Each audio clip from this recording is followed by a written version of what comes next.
Welcome back, everyone, to season 5. This is our second episode of our season 5 program of National Parks Presents. National Parks is absolutely amazing, and they're really incredibly smart, and they're filled with knowledge, and they're here to share their knowledge with us. So today is our second of 6 presentations. And this one actually is very, very closely tied to our entire BPL programs theme that we're trying to do for 2025, as we are Boston is slowly marching its way to the revolution. Or the anniversary of the revolution. And this year we are focusing a lot on revolutionary art. So here's not just like, red coats and fifes and drums, revolutionary art, but art for social change or art to use as something experimental or just art. Art evokes emotions and kind of how people are using art in a different way. And I feel like this is something we're going to learn today. But again, I do want to go over something important with you, just in case you tried to register for the other program. So again, this is number 2 out of 6. I did put the registrations up for 3, 4, 5, and 6 for our 2 in February and our 2 in March. But to be honest, we're trying a whole new system, and it's not working. It didn't talk to each other. I'm unsure. We did part A. It was supposed to do part B, and part B isn't working.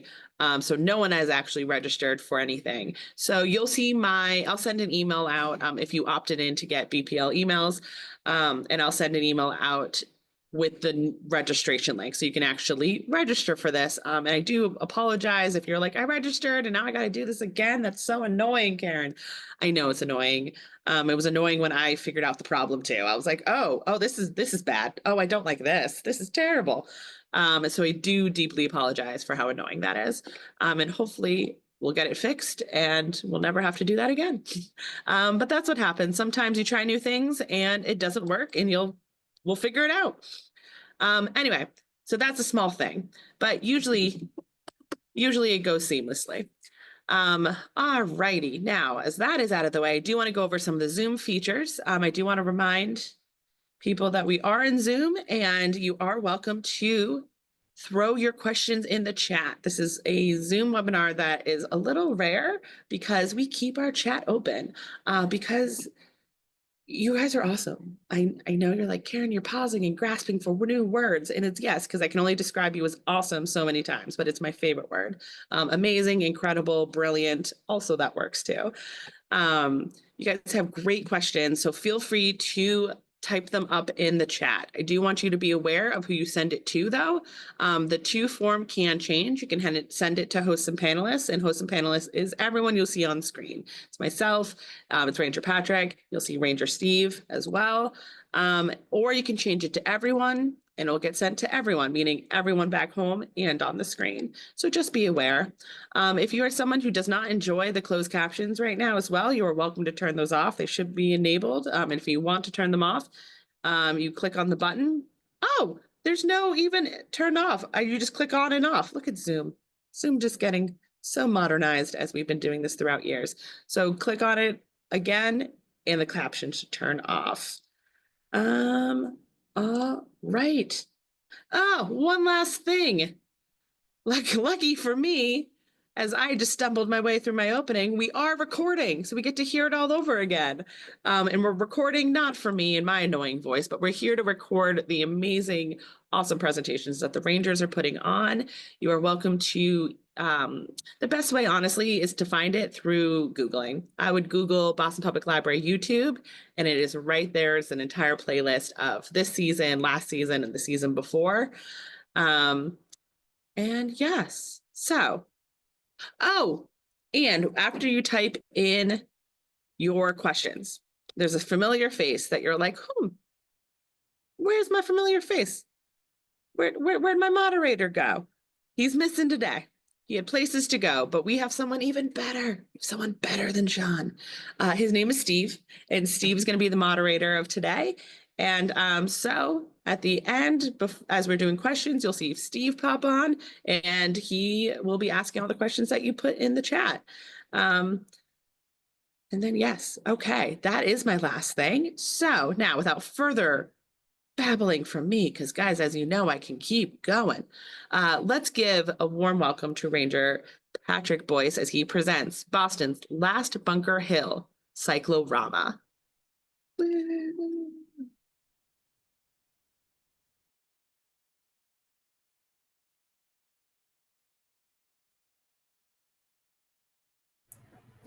Thank you, Karen. I appreciate that. So hello, folks out there in the internet. I'm Ranger Patrick, one of the National Park Rangers here at Boston National Historical Park. And I've been here for about 10 years, and recently, in the last few years, trying to do a deep dive into the Battle of Bunker Hill Cyclorama, which at one point was one of the largest paintings in the world, and certainly was the largest painting dedicated to a battle of the American Revolution. So let me get started. I'm going to be sharing my screen with a slide presentation, and hopefully this all goes smoothly.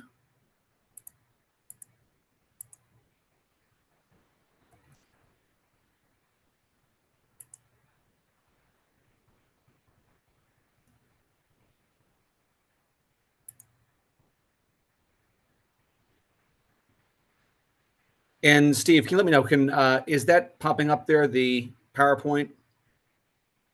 Looks good. Yeah. Okay, excellent. So I'm a little bit of a Luddite, so hopefully everything goes smoothly here.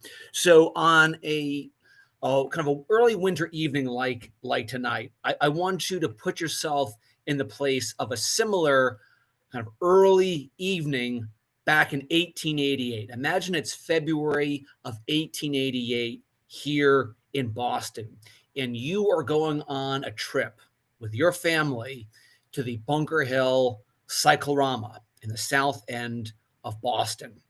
You approach this incredible edifice, this giant brick building that is more than 75 feet tall and almost 130 feet wide. And approaching it is like you're approaching a castle. You see these turrets, these Excuse me, crenellated. Patrick. I'm going Yes. to interrupt you real quick because you were setting the scene and I love it. But could you just hit to play your slideshow? Because right now you have it set, Oh, so it's not set in oh, presentation mode. oh, here we Oh, go. You see brilliant. that? Great, great. Thank you. Okay. Thank you for that. Apologies. Thank you for that. So yes, now you can actually see what the building would have looked like. This almost medieval-like structure. You enter with your family. You pay 50 cents for an adult ticket. If you're a kid, you're paying 25 cents. Maybe you purchase a program for 10 cents, and you enter into this darkened structure. There's initially nothing to see. And then you walk up this darkened staircase, getting higher and higher, still nothing to see, and you don't know what to expect. And then you come out into the light on this centralized platform, and suddenly you are in the middle of a battle. You are in the middle of the largest painting you've ever seen, a painting dozens of feet tall, hundreds of feet wide, illuminated with electricity. Now, that in itself is an incredible thing. With electrical lights from above, it almost looks like the painting itself is alive, and you're in the middle of this battle, and you actually can see it's where there are three-dimensional objects in front of the painting, images of human figures, armed soldiers, earthworks, cannons. It's hard to tell where the three-dimensional objects end and the painting begins. You hear sound effects, you hear music. There's a narrator talking about the battle. It almost seems like it's alive. According to some people, they could smell the sound, the smell of the dead horses littering the battlefield. They're looking to the horizon, waiting for the smoke to clear so they can have a better look at the battlefield. This is the most immersive experience of your life. It's taking you to someplace completely different. And that was the cyclorama of the Battle of Bunker Hill. So, in an era, obviously, well before movie theaters, home television, IMAX, 3D movies, this was the immersive experience you would attend. So this wasn't just like you're looking at a piece of artwork you admire from a distance. This puts you in place in the battle itself, this highly immersive experience. The power of the illusion puts you on the battlefield. And briefly, at the turn of the 19th to the 20th century, the city of Boston was home to not one, but two cycloramas, one of the Battle of Bunker Hill and one of the Battle of Gettysburg. Now, of the two, only the one dedicated to the Battle of Gettysburg exists. It's one of the few cycloramas that still exists in the United States, but was first displayed here in Boston. And you'll forgive me if I talk about the Gettysburg Cyclorama in tandem with the Bunker Hill Cyclorama, because far more is known about the Gettysburg one, in part because the building that housed it still exists here in Boston, and the painting also still exists. It's actually at the Gettysburg battlefield now. The Bunker Hill one, alas, does not exist, nor does the building. No one has actually seen the cyclorama as someone would have experienced it for about 135 years. And yet there's still a fascination with it today. So there's two, I think, interesting parts about the Battle of Bunker Hill. One, the fact that it is a lost piece of media. And by virtue of being lost, there's a certain draw to it, a certain interest.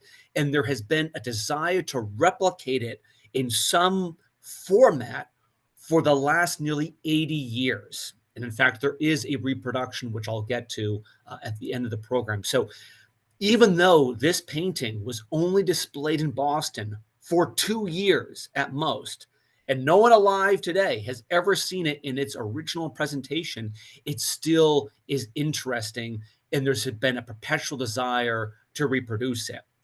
The other key thing about the cyclorama was it was an attempt to depict the battle realistically. Now, that seems obvious, but a lot of Revolutionary War art predating the cyclorama and even of the era, some of the most famous depictions of the Battle of Bunker Hill were not attempts to realistically depict the battle. They were attempts to make works of art, either to wow patrons, to make a political point, to be a part of propaganda. There wasn't a desire to make a essentially realistic piece of artwork. This was. It was supposed to be realistic, and most of the accounts of the era talk about its realism. Now, let's take a bit of a step back to actually ask, what is a cyclorama? And here is essentially a cutout of a cyclorama. Cyclorama itself comes from Greek, meaning circle view. It makes sense. It's a circular painting, 360 degrees, mostly oils on canvas. It was weighted at the top and weighted at the bottom. That creates a somewhat hyperbolic effect, meaning the central part of the painting was closer to you as the audience, and you were always kept a certain distance away from the painting by virtue of that platform. Again, the illusion was rather important. You had to keep a separation to preserve that almost attempted a three-dimensional space. Most of these cycloramas were lit in the daytime by skylights. And in this image, you can see those lights from above, but then dropping below it was this umbrella-shaped curtain, a vellum curtain, made out of something similar to calfskin. Now, that would keep the daylight from kind of ruining the painting from where you are. And it provides a bit of that shade. And then in the evening, when you had these electrical lights illuminating the painting itself from above, these arc lights, again, it created this element of realism. I say realism because here you can see a bit of a step back. You can see that curtain. You can see the viewing platform. And then you see these cutout figures. So if you were walking around the painting, the illusion would be ruined. And think of these works of art, again, not necessarily as something you would see in a museum and appreciate. The illusion, like a magical trick, was really part of the appeal and why these were so popular. So you see these cutouts, again, they're two-dimensional. Seen from a distance, they would seem to be three-dimensional. The origins of the cyclorama go to this Irish painter called Robert Barker. Now, the image is somewhat faded here. It credits him with actually being the inventor of the panorama. That's what he called his style of painting a 360-degree landscape. Now, this is a landscape of Edinburgh, Scotland, that was completed in 1792. It's believed to be one of the first, if not the first, attempts to create a 360-degree painting that places the viewer not outside the painting, but within the painting. And Barker really specialized in landscapes. So here is another landscape of London. And Barker called his paintings panoramas, all views, rather than cycloramas, meaning circle view. There's also dioramas, meaning through view. Now, those three things refer to three different presentation styles, but they were used almost interchangeably in the 19th century. And we'll get a little bit into the semantics. But one would experience the works of art that Barker produced in a circular view, placing the viewer in the center of the painting. So Barker displayed his paintings in London in Leicester Square, and these were impressive facilities in their own right. You can tell there was actually two viewing chambers, one within the others. You have to go up a series of steps to go into the second chamber. This was a 16-sided building, as I mentioned, in London. But what you're looking at is a landscape. So the popular subject matter for early cyclorama paintings was not these incredibly dynamic, incredibly evocative battle scenes, elements with a lot of kinetic action. They were kind of serene landscapes. And going to a cyclorama was seen as the cheap alternative to travel. You can imagine you're growing up in early 19th century London. You have no ability to travel to exotic parts of the globe. It's beyond your ability. But with the rise of a leisure class, you could attend a cyclorama and you could see this immersive type of exhibit that would put you in a faraway place. Now, I mentioned there's a semantic difference between cycloramas and panoramas. So panoramas in North America were presented slightly differently. Again, it was a massive painting. By some accounts, these paintings were up to 3 miles long, which is perhaps an exaggeration of advertising. They were mounted on 2 rollers. They were literally a moving picture presented to an audience. The painting would move across these rollers while a lecturer would present what you're looking at. And these would travel from one place to the other. They were never at a fixed location. So it would be part of county fairs often, or part of museum exhibits. And these were often done by self-taught artists. And probably the best example, one of the best surviving examples, is the panorama of the whaling voyage round the world that was produced by an artist called Benjamin Russell between 1846 and 1848, of a scene of whaling. He himself had served on board a whaling vessel. This painting is actually now part of the Whaling Museum in New Bedford, Massachusetts. Now, you can tell from this detail of the painting has a large element of what we might call folk art today. Again, these type of paintings were designed to travel, to be shown to a paying audience. They weren't part of we might think of like a genteel or highbrow audience. They're meant as popular entertainment. So the skill for making these paintings is somewhat less, often, as I mentioned, because one, you had to paint a whole lot. So there's only so many details you could do. And these canvases, and in fact, most of these panoramas were painted on muslin rather than canvas. But imagine, again, drawing extensive amount of work that went to them by self-taught artists. But these were kind of poo-pooed by patrons of the arts. In fact, Charles Dickens famously said, quote, "I systematically shun entertainment on rollers." So that was the panorama experience in North America. And before there was a Bunker Hill Cyclorama, there was a Bunker Hill Panorama. Now, very little is known about what this panorama looked like. Unfortunately, I've only been able to find advertisements about the panorama rather than actual images itself. By all accounts, it was the product of two men, Menard Lewis and Truman Bartholomew. And Truman Bartholomew had some personal connection to the battle that allegedly his grandfather had fought in the battle as a young man. And they produced this panorama, which was first shown in Boston beginning in 1838 at the Armory Building, and then is in circulation throughout much of the Northeast for the next 21 years.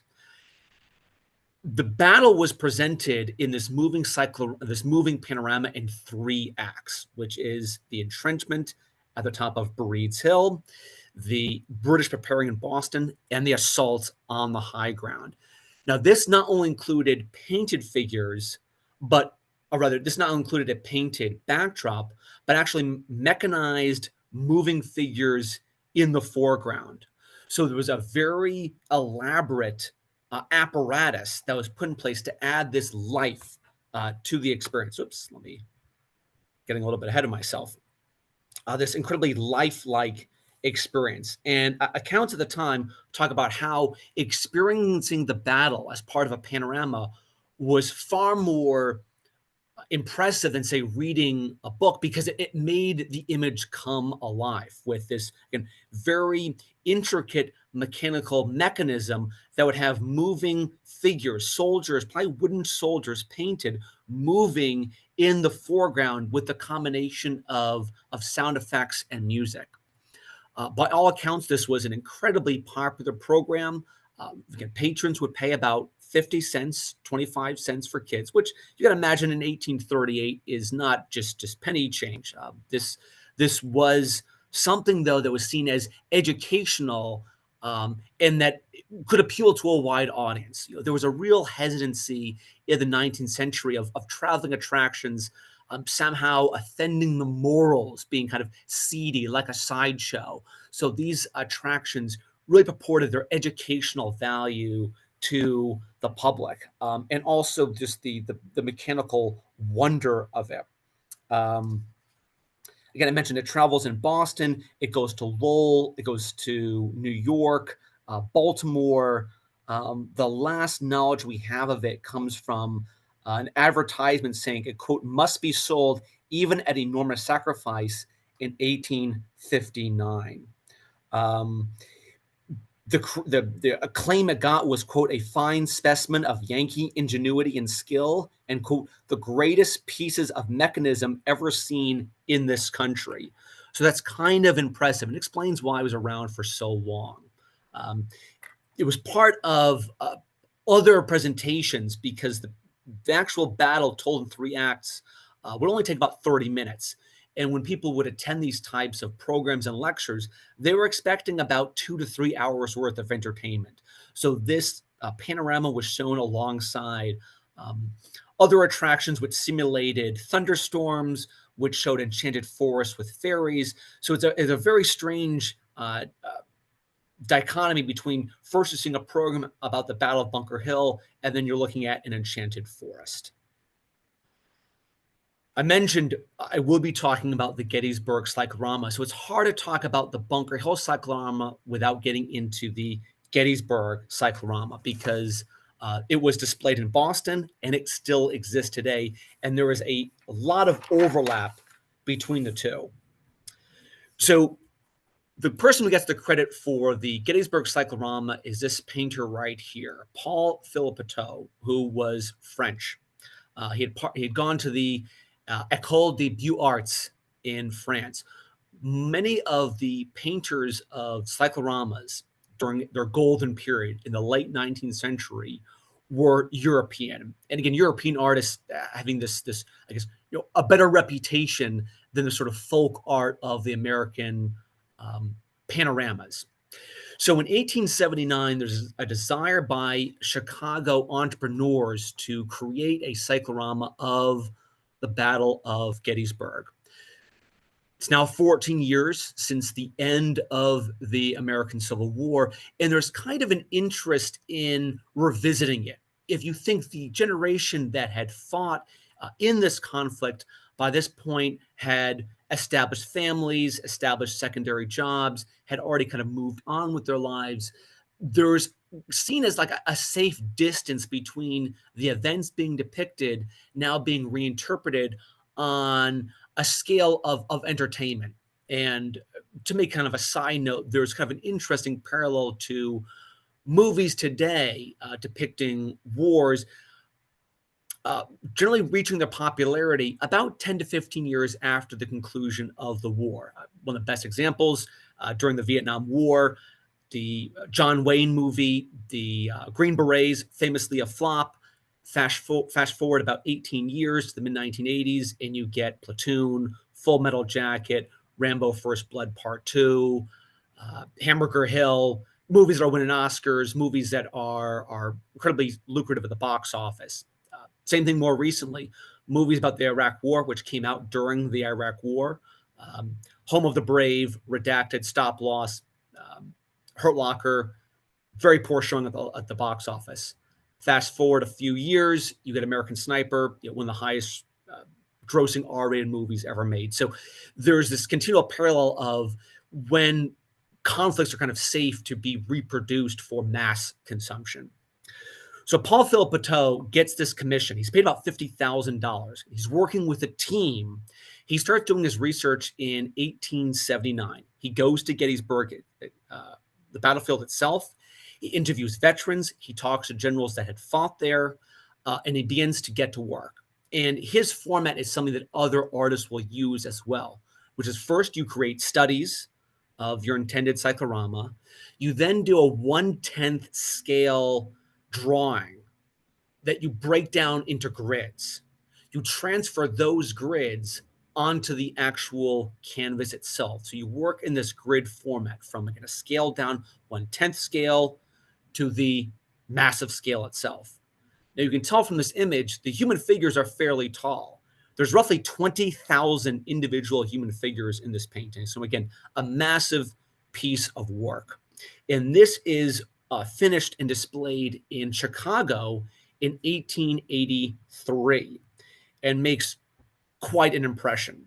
And you can tell from this other image, you can see a little bit of the physical elements in the foreground. Again, this Battle of Gettysburg, it's depicting the high watermark of the Confederacy, Pickett's charge at Bloody Angle.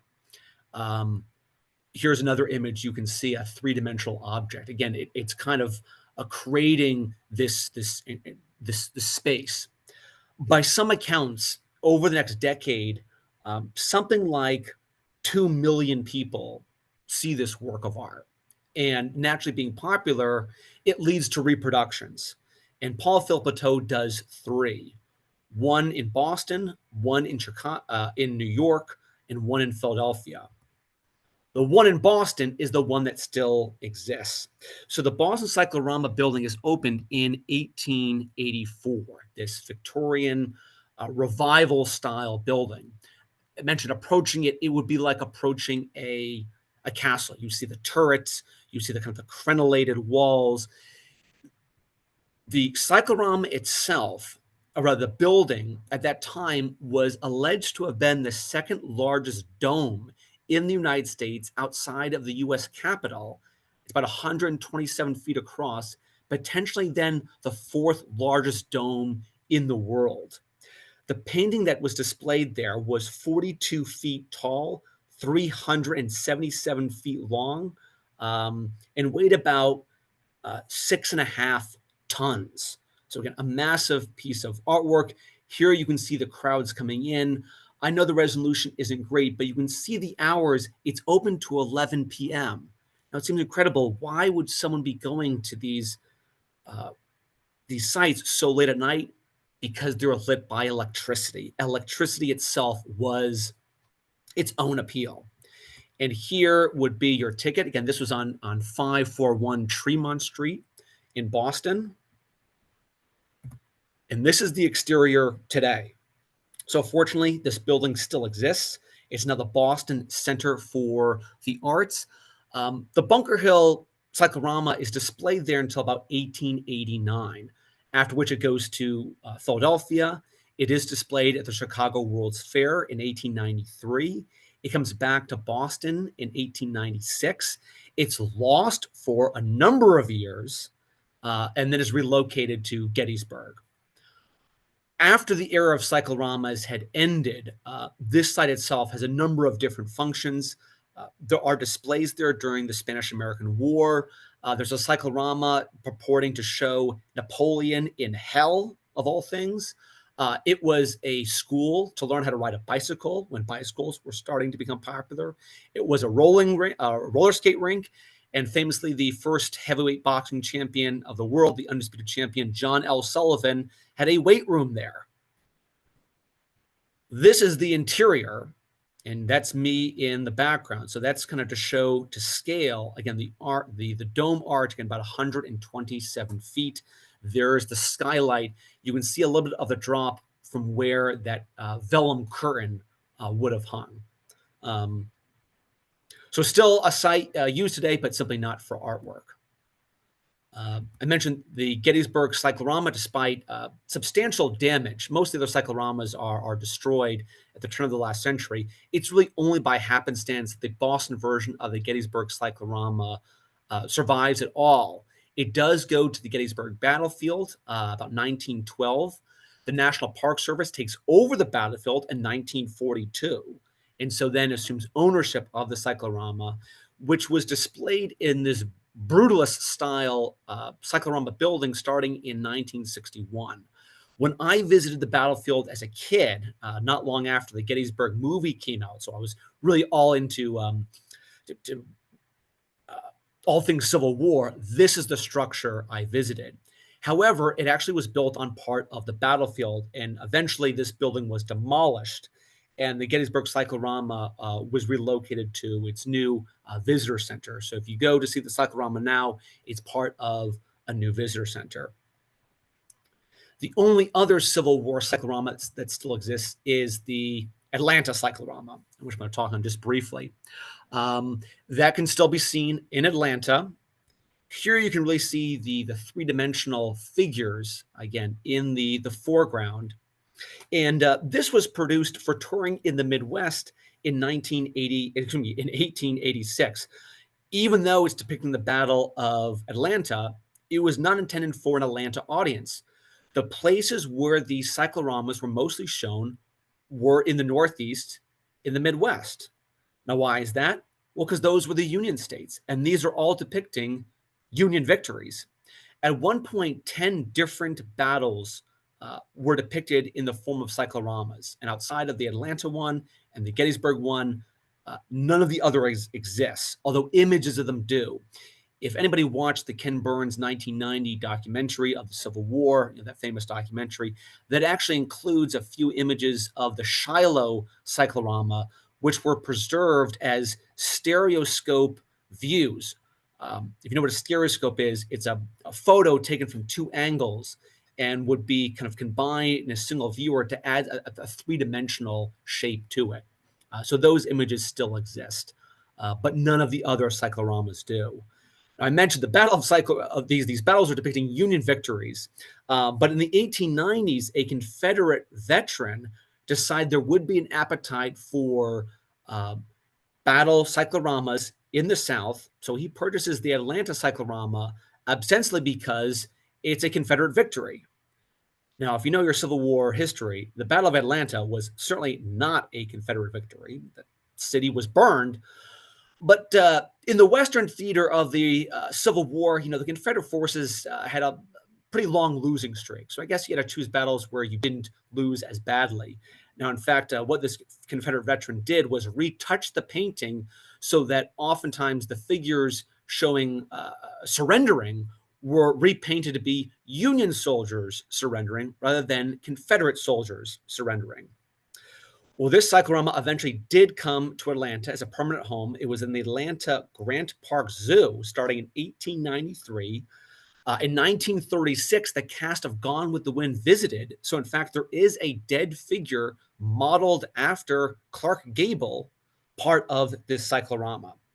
And much like the Gettysburg cyclorama, it eventually was moved into a new structure starting in 2018. Briefly, other current cyclorama buildings that still exist. Here is the one at Waterloo. Not surprisingly, there were many Battle of Waterloo cycloramas. This one's from 1911.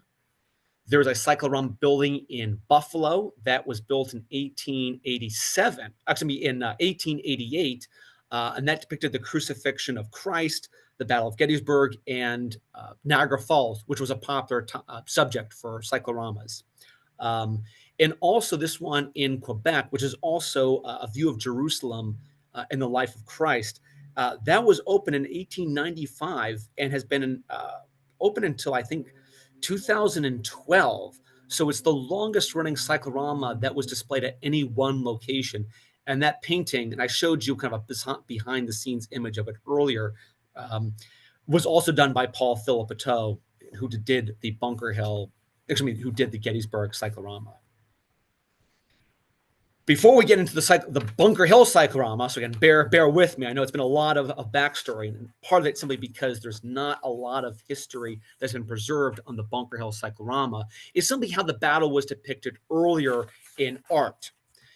This is the first depiction of the Battle of Bunker Hill. It's credited to a cartographer and surveyor called Bernard Roman, and he created this image in September of 1777. So it's only a few months after the battle. It was designed in Philadelphia, and it was designed to be mass produced, again, for a fee. What's notable about this picture is, although, of course, nothing is to scale, Breed's Hill is accurately shown. That there's a small key, and it shows Breed's Hill, not Bunker Hill. But the actual painting is shown, or rather, is described as the battle at Charlestown, because the term the Battle of Bunker Hill was not popularized until long thereafter. This is probably the most famous depiction of the Battle of Bunker Hill. This is the John Trumbull picture of the death of Joseph Warren.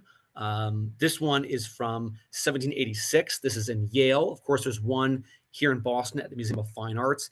That's on a much smaller scale, and that was probably painted between 1815 and 1831. And there's also another version in the Wadsworth Museum in Hartford that was painted about probably 1836 or so. It's a beautiful painting. It's incredibly evocative, but obviously it's not realistic. You know, here you have Warren dying in the foreground. You have Thomas Knowlton behind him, Israel Putnam in the background, Major John Pitcairn being carried away. None of these figures would have been remotely close to each other. You know, this is a painting that was based on the death of General Wolfe, the famous painting from the Battle of Quebec in 1759. So incredibly evocative, but not supposed to be a realistic depiction of the battle. Here's the Alonzo Chappelle version of the Battle of Bunker Hill. This is probably from 1859. Again, it's showing the death of Warren. Warren is in some sort of uniform, which he certainly would have been wearing during the battle. So not remarkably realistic. And then here is the Howard Pyle 1897 version of the British assault, the Grenadiers assaulting the high ground on Breed's Hill. A great painting, but not done with a lot of historical accuracy. The troops would never have been in such close quarters. And Pyle, if he can be forgiven, was combining a number of different uniforms from different decades in the British Army. And then, of course, you get to works of art about the Battle of Bunker Hill, which are never intending to be realistic or accurate at all. But suffice to say, here is a topic that spans the centuries in artwork. But let's get to one that's actually realistic, and that's the Bunker Hill cyclorama. So here's actually the cyclorama building itself. So this is built in 1887 and opened in 1888. Also on Tremont Street, on 401 Tremont Street in the South End. So the Bunker Hill Cyclorama and the Gettysburg Cyclorama were only a few blocks away from each other. The property was owned by the same organization. It was a Civil War organization of veterans called the Loyal Legion, or the if I can get the exact phraseology, the Loyal Legion of Merit. So they owned the property. The design of both cycloramas were both done by the same architectural firm based here in Boston of a Charles Cummings and Willard Sears, and both of them have other deep connections to other iconic constructions throughout New England. Charles Cummings worked with Gridley Brandt in the construction of the railroad in Quincy, from the Quincy quarries, where the blocks were delivered through the first commercial rail system in the country to the Neponset River, before being floated up here to Charlestown and being used in the construction of the Bunker Hill Monument. Willard Sears himself designed what's now the Isabella Stewart Gardner Museum, the building, of course, once her private residence, and also the Pilgrim Monument in Provincetown, Massachusetts. So I had a lot of involvement with late 19th century architecture here in Boston. So they also designed this second cyclorama building, which I mentioned. It's about 75 feet tall and about 127 feet wide. So you see on the outside, the credit to who created the painting is done by an L. Kowalski, spelled, you can see, S-K-Y. Kowalski worked with a team which included 5 other artists. Much like Paul Philippe Bateau, they were all educated at the École, the School of Beaux Arts in Paris. There's very little information about the artist himself. And it's often accredited to, again, Leonard Kowalski. Now, if you try to do any background on a Leonard Kowalski, you find almost nothing. But if you do a research into a Leopold Kowalski, so Leopold, not Leonard, last name spelled S-K-Y, you come up with a French-born German painter who was of the same era, who was educated at the École des Beaux Arts, who specialized in landscapes.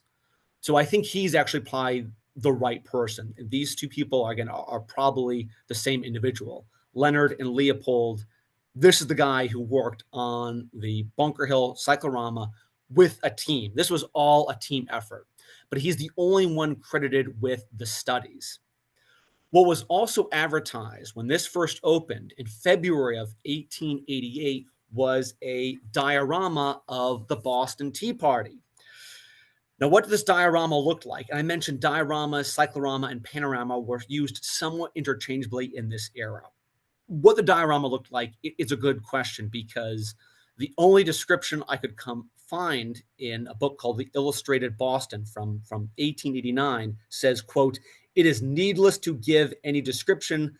The picture tells its own story." Not particularly helpful. But by other accounts, this showed a rising moon over Boston Harbor, tea chests in Boston Harbor, and the quote, Indians engaged in their lawless work. So when you went to the cyclorama, it wasn't just to see the battle itself, it was also to see elements of the Boston Tea Party. Here's the location, again, in the south end of Boston. This is now an animal shelter, by the way, again, only a few blocks away from the Gettysburg Cyclorama. There was a brief overlap in 1888 and maybe into 1889 when both of these were visible to the public.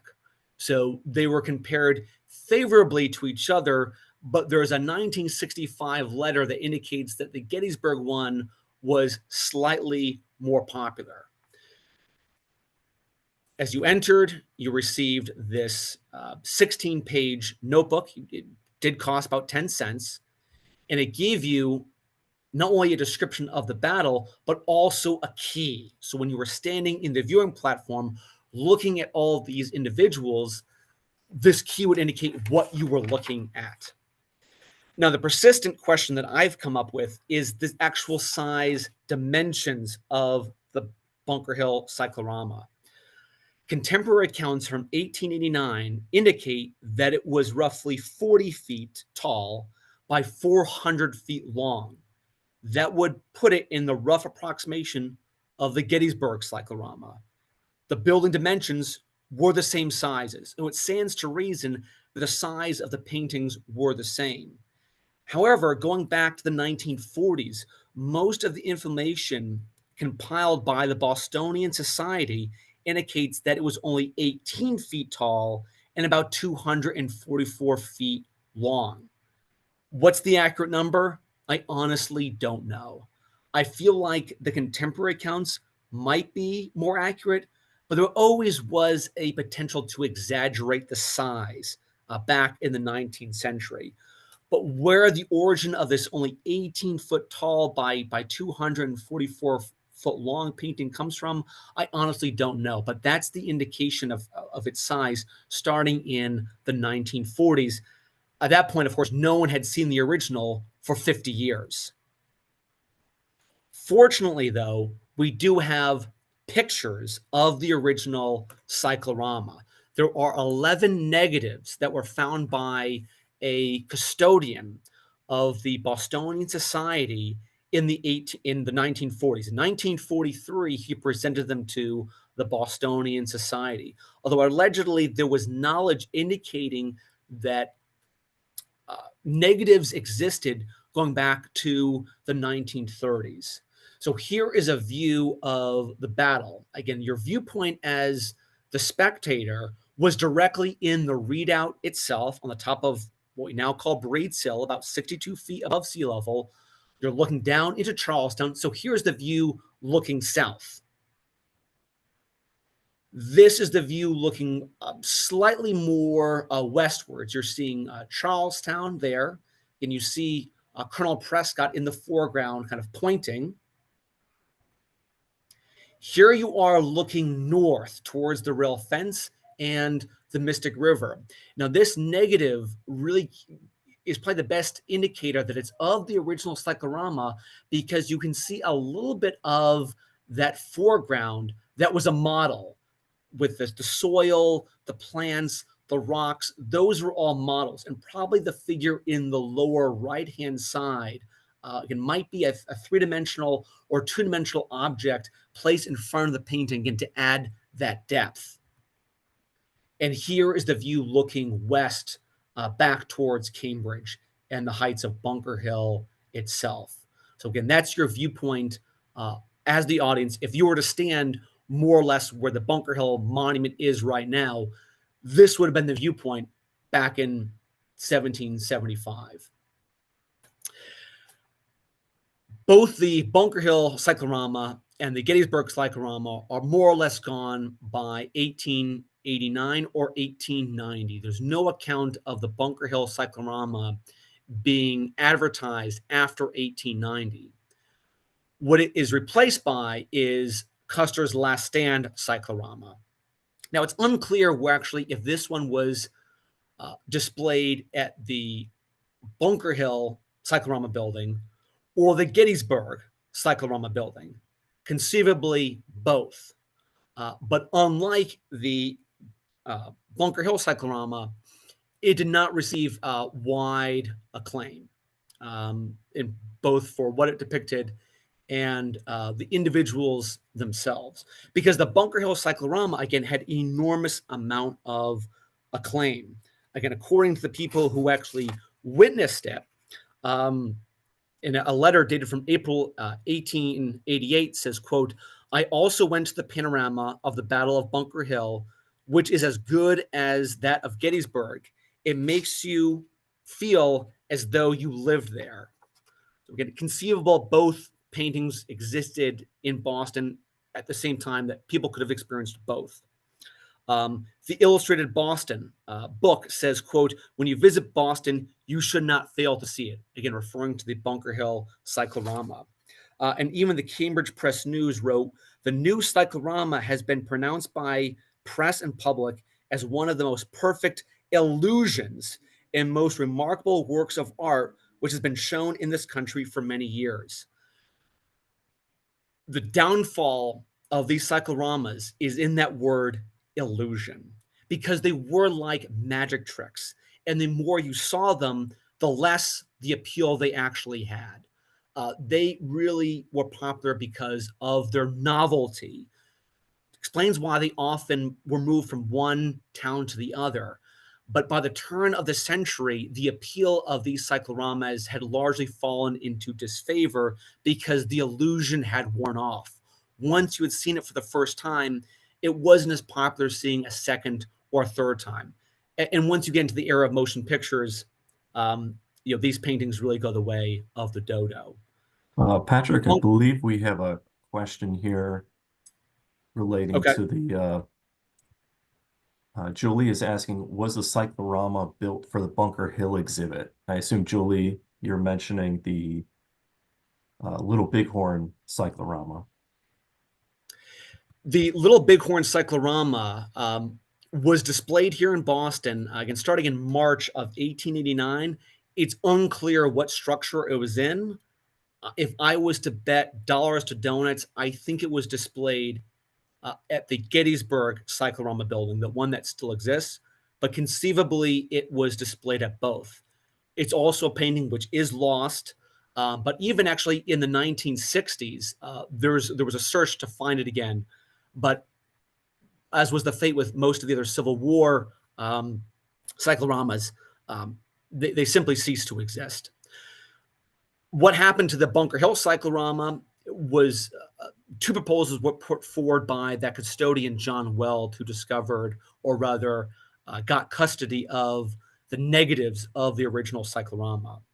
One was that it was buried below Boylston Street in the Back Bay area, simply part of landfill, and then subjected to the interests of stray dogs and curious children. And the other was that it was packed away at South Station in kind of a freight storage area and since lost. One way or another, the painting does not exist anymore. Neither does the building that once displayed it. So the Cyclorama building was renovated in the 1890s to what was known as Castle Square Theater, where opera was portrayed, until the whole edifice was eventually torn down in the 1930s. Now, even though the Cyclorama had long since been destroyed, you can tell in these photos from the 1930s, the dome for which it was once shown still existed. So there still was a massive archway, again, about 127 feet long. The best knowledge we have today about the cyclorama outside of the negatives were 3 studies. These are 3 studies that were painted by Leonard or Leopold Kowalski in 1883. So long before a few years before the painting was finalized. Again, you started with a study, you then moved to a 1/10 scale draft model, you then went on to the finished product. These 3 studies were donated to the Bostonian Society in 1961 by a guy called Clifford Smith. For 90 years, these belonged to Smith's father or uncle. It's unclear. There were 4 of them, and they were displayed in a private chalet, quote unquote, in Rockport, Maine. Unfortunately, the chalet burned down to the ground. One painting was lost. That presumably was the study facing westwards towards Cambridge. The 3 others were stored in a barn before being donated to the Bostonian Society and then kept in the attic of the old State House. Now, starting in 1961, there are correspondences between the Bostonian Society, now Revolutionary Spaces, and Clifford Smith with the intent that these works of art would be displayed to the public. And in 60 plus years, they never have. Unfortunately, a lot of that was because of the damage of both fire and flood, but there has been persistent interest in showing these to the public, going back to actually 2003, a few years before the Bunker Hill Museum opened here in Charlestown. So the Park Service was loaned these paintings with the intent to upgrade them for public viewing, Only one of them was. It's the one with the hole in it. That one had worked on it in Harper's Ferry, West Virginia, and between 1987 and 1988, accounting for about 250 hours of work and a massive expense. And the expense to do that restoration work on one study essentially prohibited work from being done on the other two.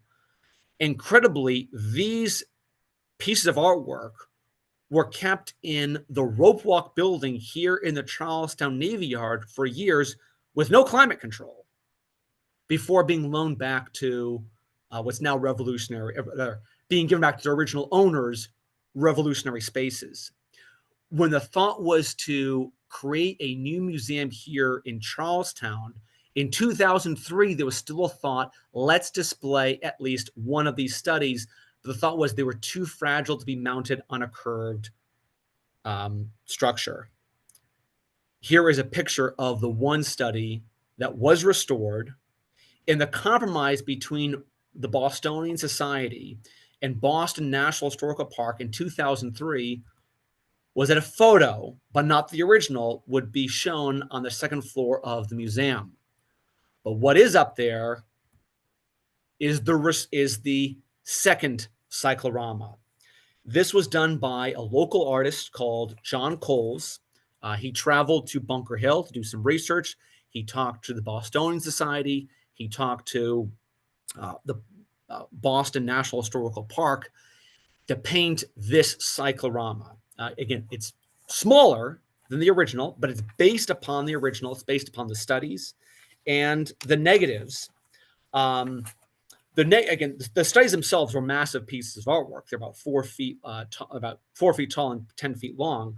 The dimensions for the reproduction are about 4.5 feet tall and 80 feet long on 11 different panels now on the second floor of the Bunker Hill Museum. I would say it's an exact replica of the original cyclorama with one key difference. And as much as I purported to say that the original cyclorama was the most accurate depiction of the Battle of Bunker Hill, there was something it was certainly lacking. And that was the depictions of the patriots of color, roughly 120 patriots, both African and indigenous descent, some free, some enslaved, fought at the Battle of Bunker Hill. They were not included in that original cyclorama, so John Coles included them. Also, allegedly, his face and the face of his family members are among those fighting in the reproduced cyclorama.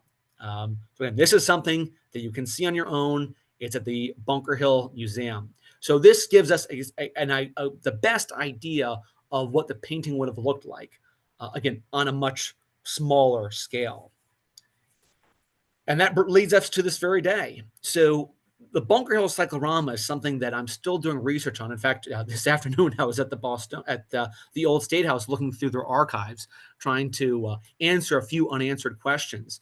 The painting itself, I think, is incredibly fascinating because even though nobody has seen it since 1890, going back over and over through these archives, there's always a persistent desire to reproduce it in some way. The idea of an incredible piece of artwork, probably the largest single piece of artwork ever dedicated to a battle of the American Revolution, being lost, being not seen. I think it works on the imagination, the desire to see something like that again, and what it would have been like to have seen it back at the turn of the last century. So I invited you to think about if you had visited that in a cold winter evening of 1888, having no prior experience, going into that massive structure and then finding yourself in the middle of a battlefield. For those who experienced it, it was an unforgettable moment in their life. So with that, I'd like to open up to questions. I know it's now 7 o'clock. It is of the hour. So if there's questions about the cycloramas, I'd be happy to answer them. Yeah, Patrick, going back to Julie's first question, was the cyclorama built for the Bunker Hill exhibit? A follow-up question from Julie, clarification. I think Julie was referring to the actual building. Was the actual building that's Yes. still there built purposely for the battle exhibit and used for other exhibits later? The Gettysburg Cyclorama building, the one that still exists, was built initially to show the Battle of Gettysburg Cyclorama. Again, it was the second one produced, the one done by Paul Philippotteau. There were a number of other knockoffs done by other artists. In fact, there's a knockoff that was discovered in the 1960s, but it was not done by Philippotteau. So that was displayed in Boston from at least 1884 to 1889. The one that replaced it was either Custer's Last Stand, it was then called Custer's Last Fight, or one of the Life of Christ. Also, there was a cyclorama of a volcano in Hawaii erupting. That was also a popular subject. But the Gettysburg cyclorama was only shown in the Boston building for about 4 years. The building was built for the Gettysburg cyclorama, just like the second cyclorama building, and also on Tremont Street, designed by the same architects, was designed for the Bunker Hill battle cyclorama. Now, unlike the Gettysburg cyclorama, I can't find any other accounts of any other cities where the Bunker Hill cyclorama was displayed. There's one vague aside referencing the fact that the Bunker Hill cyclorama may have been displayed at both cyclorama buildings on Tremont Street in Boston, obviously not simultaneously, but there's no other evidence it was ever shown in any other cities, which was very different from most of the other Civil War cycloramas.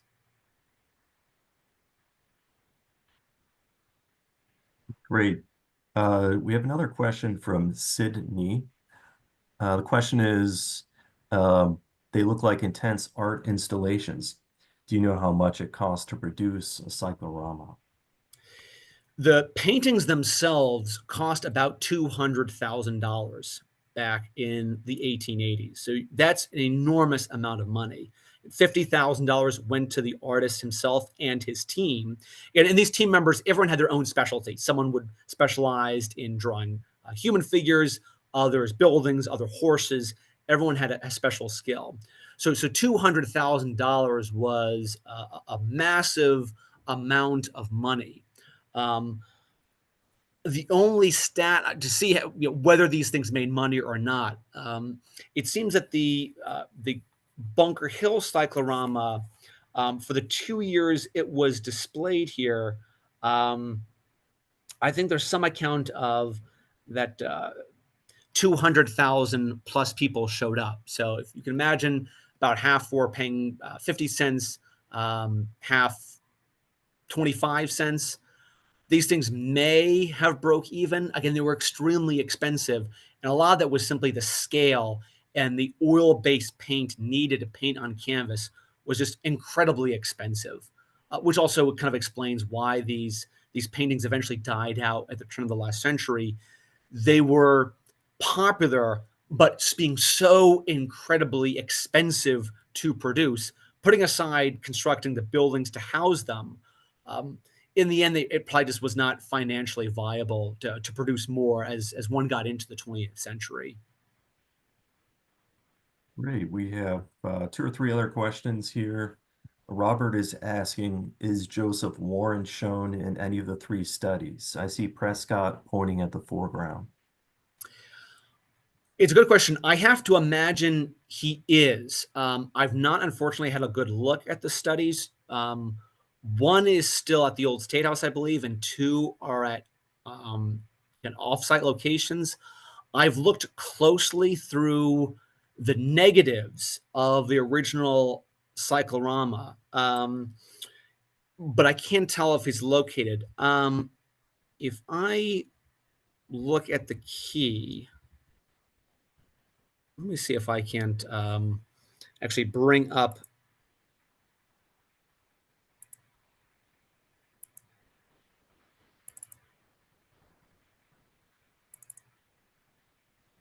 the key might indicate whether he was shown individually or not. Let's see, General Putnam. Yes, so Prescott, Warren is shown, and so the key would have indicated where he's located. Let's see, 1820. So looking through this, yeah, he is. Let's go back to the study here.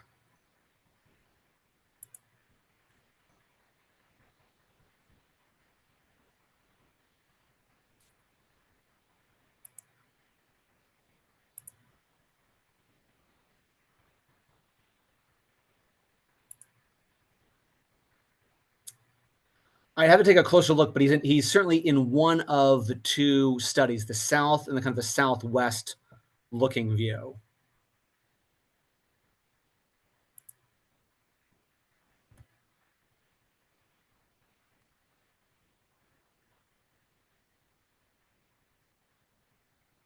He's one of the whoops.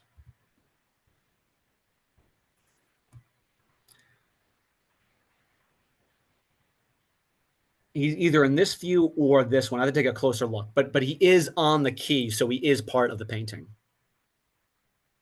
Okay, so we'll move on. I think we have two more left. So Anne is asking, my understanding was that there are two Gettysburg Cyclorama paintings. One is in Gettysburg, one at Wake Forest University. Does that sound accurate? Yes, the one at Wake Forest is not an original, though.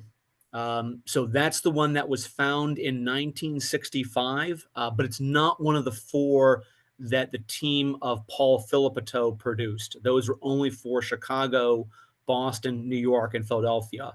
Confusingly, the one that's displayed at the Chicago World's Fair was from Boston, whereas the one from Chicago was destroyed in Iowa. But yeah, the one that you're mentioning, it's a reproduction that was not done by the Paul Philippeteau team, and these reproductions were kind of rampant in the late 19th century that were displayed in far less grandiose structures throughout country fairs and other attractions.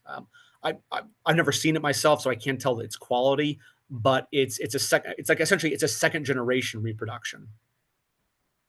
Okay, so we have one additional question. So we're back down to two questions. So I'll try to answer these and wrap this up. And great job, Patrick, on the presentation. But so the other question we have is, I would like to know, this is from Teresa, I would like to know if the Gettysburg, Pennsylvania Cyclorama Museum continues to be open to the public. I was there in April 2010.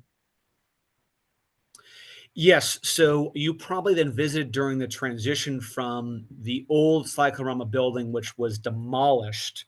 I say old Cyclorama building was built in the 1960s. That was demolished, and in part because it was on the battlefield itself, probably not for the best. And it was relocated, I think in 20. So there's probably a period of time it wasn't available to the public. Now it is. It is in the new visitor center, and I know folks who have seen it in the last, I would say, within the last 5 years. So I think if you went back to Gettysburg, it's going to be a different location than what it was before, but it is available to the public. And I think has more of the three-dimensional elements in it, which are probably missing from the older display, which is the display that I saw back in the 1990s. Okay, last question. This is from Michael. What entity or entities funded the construction of these two very large buildings housing the cycloramas? They were primarily Chicago-based entrepreneurs. The man who led to the construction of both these buildings was a Chicago entrepreneur by the last name of Willoughby. I think it was, or his first name at the moment. I think it was a Charles Willoughby. Excuse me, a Lewis Willoughby. He was a wealthy Chicagoan, but he had New England ties. So he was part of this consortium, again, of entrepreneurs that constructed the land on property, again, that was owned by this Civil War veterans organization. And the Civil War veterans organization owned both lots on Tremont Street here in Boston. Great. And I believe you answered all the other questions as you progress through the presentation. So if there's no other questions, great job, Patrick, and move on to Karen here.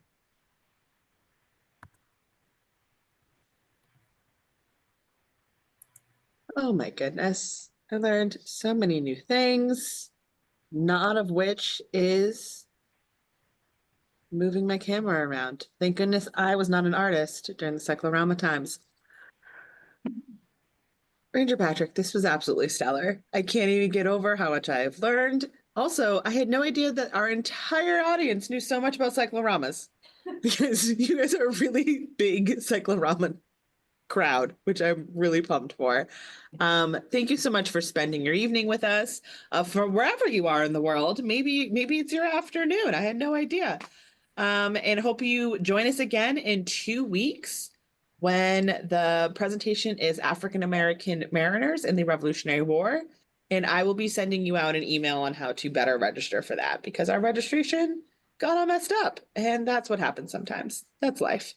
Much like how the Bunker Hill one got lost, our registration link got lost. So I'll be sending out another one. So appreciate it. Thank you. Have a great night. Thank you all.